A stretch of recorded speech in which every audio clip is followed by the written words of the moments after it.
I'm going to talk about plastics a little bit today, all right?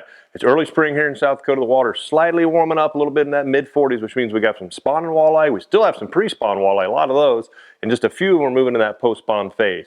What that means to me is a lot of shallow water fishing. The best way to do that is to pitch jigs, pitch plastics. A jig a minnow is a staple. It out there, it works great early spring, hard to beat. However, if you're pitching jigs, you're going to be replacing that minnow and throwing it off every 3 or 4 casts. Plastics are going to stay on. If you get a short bite, you don't lose your bait. The plastic's still there. A couple more little twitches, that fish is going to come back and you're going to get it. Efficiency is the key. Keeping that bait in the water in front of those fish is guaranteed to catch you more fish than not having a line in the water, having to rebait your hook. One of the plastics I've been having a lot of success with this early spring is the new Salmo Spikey Shad. Okay, this thing's got over like 200, I think, little tentacles, little spikes on it. It's going to help it fall a little bit slower in the water column, making it real soft. It's got a thin tail, so the paddle's got a really good lifelike action on it. We all have just an absolute ton of plastics in there in our boats and our tackle boxes.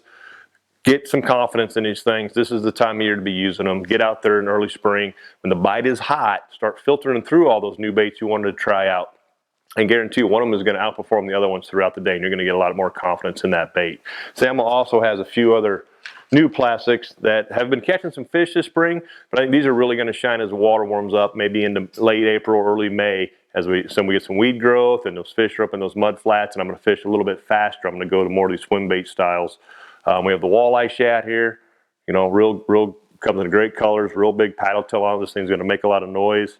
And then we have the Slick Shad. Slick Shad, this thing is very lifelike with the eye and a kind of a clear body where you can see through it. This thing's going to be outstanding as well. Both have caught me a few fish this year in early spring, but the Spiky Shad is hands down outperformed most every other plastic I've been throwing. So the question is, how do you rig these plastics up? We get a lot of questions about, you know, I get it on the hook, it's on there all cattywampus, or when I'm guiding, I got, you know, we're using maybe vertical jigging, we're using grubs. How do I get that grub on there? Do you want the tail up or out, or how's it go? Well, here is just a little pointer of how I like to rig my plastics. All right, so here we got our jig head. Layer plastic on there just like you were gonna put it on the hook. Run it straight down the hook. Now I know right where I want that hook to come out. I just put my thumb right here on the back side of that plastic, or top. Run that hook through the nose.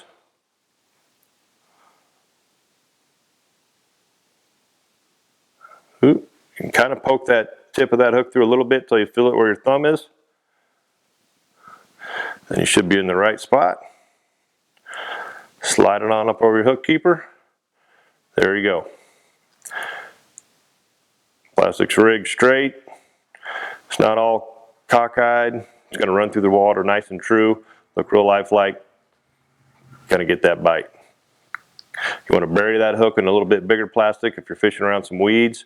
A little tough to do on this one. It's not huge, but one of these other, the Walleye Shad one with the bigger profile, just don't poke that hook through one time, then push it back into the plastic. So when they chomp on it, that hook pops out. Real simple way. A dab of super glue on there if I'm in a tournament, maybe up at the head just to keep it on there so the walleye don't suck it off is another good tip. So rigging your plastic on your jig, pretty simple, but it makes a difference.